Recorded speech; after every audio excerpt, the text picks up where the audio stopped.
Hi everyone, good evening to all my friends. ସମସ୍ତଙ୍କୁ ମୋର ହାର୍ଦ୍ଦିକ ନମସ୍କାର।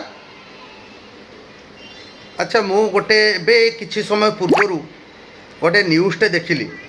ସରକାର କ'ଣ କରିଛନ୍ତି, ଆଗକୁ ଯେଉଁମାନେ ବାଇକ୍ ବା କାର୍ ବା ଯାହା ବି ଚଲେଇବେ, ଗାଡ଼ି ଚଲେଇବାକୁ ଯାଉଛନ୍ତି, ସମସ୍ତେ ନିଶ୍ଚିତ ଭାବରେ ଫୁଲ୍ ପ୍ୟାଣ୍ଟ ପିନ୍ଧିଥିବା ଦରକାର ଆଣ୍ଡ ଫୁଲ୍ ସୁ ପିନ୍ଧିଥିବା ଦରକାର, ନହେଲେ ଚାଲାଣ କଟାଯିବ।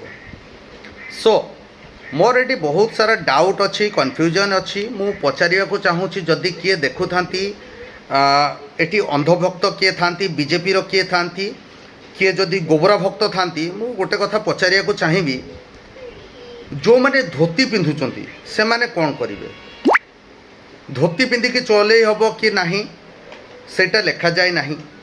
ଦ୍ୱିତୀୟ କଥା, ଯେଉଁମାନେ କିଛି ଫିମେଲ୍ ଅଛନ୍ତି ସେମାନେ କିଏ ହାଫ୍ ପିନ୍ଧୁଛନ୍ତି, କିଏ କ'ଣ ପିନ୍ଧୁଛନ୍ତି, ସେମାନେ କ'ଣ କରିବେ? ଆଉ ଏ ଯେଉଁ ଜୋତା ପିନ୍ଧିବାର କଥା ଆସିଲା, ଜୋତା ପିନ୍ଧିବା ପାଇଁ ସରକାରଙ୍କ ତରଫରୁ କିଛି ଅନୁଦାନ ମିଳିବ ନା ନାହିଁ? ବିକଜ୍ ଆମର ଓଡ଼ିଶା କଥା ଯଦି ମୁଁ କହିବି, 4.5 କୋଟି ଯେଉଁ ଜନତା ଅଛନ୍ତି, 4.5 କୋଟି ଜନତା ପାଖରେ ସମସ୍ତଙ୍କ ପାଖରେ ପିନ୍ଧିବା ପାଇଁ ସୁଜ୍ ପିନ୍ଧିବା ପାଇଁ ପଇସା ତ ନାହିଁ। କାହିଁକି? କିଛି ଖଟିକିଆ ଲୋକ ବି ଅଛନ୍ତି ଯେଉଁମାନେ କି ଟୁ ହ୍ୱିଲର୍ର ୟୁଜ୍ କରନ୍ତି।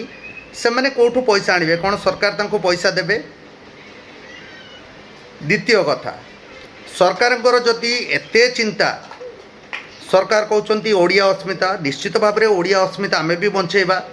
ଆମେ ଓଡ଼ିଆ, ବହୁତ ଗର୍ବ କରୁଛେ। I love to be an Odia person. ବହୁତ ମୋତେ ଓଡ଼ିଆ ପାଇଁ ଚିନ୍ତା, ଓଡ଼ିଆ ଅସ୍ମିତା ପାଇଁ ବହୁତ ଚିନ୍ତା। ସରକାରକୁ ଏହି ମାଧ୍ୟମରେ ଅପିଲ୍ କରିବାକୁ ଚାହିଁବି, ଯେଉଁମାନେ ଆମର ବିବାହିତ ମହିଳା ଅଛନ୍ତି, MP MLA ମାନେ, କ'ଣ ସେମାନେ ଶାଢ଼ୀ, ଶଙ୍ଖା, ଚୁଡ଼ି, ସିନ୍ଦୁର, ମୁଣ୍ଡରେ ଓଢ଼ଣା ଦେଇକି ପାର୍ଲାମେଣ୍ଟ ବା ଆସେମ୍ବ୍ଲିକୁ ଯିବେ କି? ବିକଜ୍ ପାର୍ଲାମେଣ୍ଟ ବା ଆସେମ୍ବ୍ଲି ସେଠି ଆମେ ଗୀତା ରଖୁଛେ, ମନ୍ଦିର ସହିତ ସମାନ ପୂଜା କରୁଛେ ଆମେ। କ'ଣ ସେମାନେ ସେଇଟା ପିନ୍ଧିକି ଯିବେ କି? ସେଇଟା ମ୍ୟାଣ୍ଡେଟରୀ କରାଯାଉ। ବିକଜ୍ ଓଡ଼ିଆ ସଂସ୍କୃତିର ଅପଚୟ ହେଉଛି, ଏଥିପାଇଁ ଦାୟୀ କିଏ? ନେକ୍ସଟ କଥା ଆସିଛି, ଏଇଟା ଗୋଟେ ବହୁତ ବଡ଼ ଇସ୍ୟୁ, ଯେଉଁଟାକି FM ୟୁନିଭର୍ସିଟିରେ ଯେଉଁ ସୋ କଲ୍ଡ ମର୍ଡ଼ର କରାଗଲା, ଆମର ଜଣେ MP କହିଲେ କି ମୁଁ ମର୍ଦ୍ଦ ପିଲା ଡିବେଟ୍ କରିବାକୁ ଚାହୁଁଛି। ମର୍ଦ୍ଦର ଡେଫିନେସନ୍ କ'ଣ? ସେ ଜାଣିଛନ୍ତି ମର୍ଦ୍ଦର ଡେଫିନେସନ୍ କ'ଣ? ୟା ଫିର୍ ଯଦି ଡିବେଟ୍ କରିବାକୁ ଚାହୁଁଛନ୍ତି, ଆସନ୍ତୁ, ଓପନ୍ ଚ୍ୟାଲେଞ୍ଜ କରୁଛି, ମୁଁ ମର୍ଦ୍ଦ ପିଲା ଅଛି।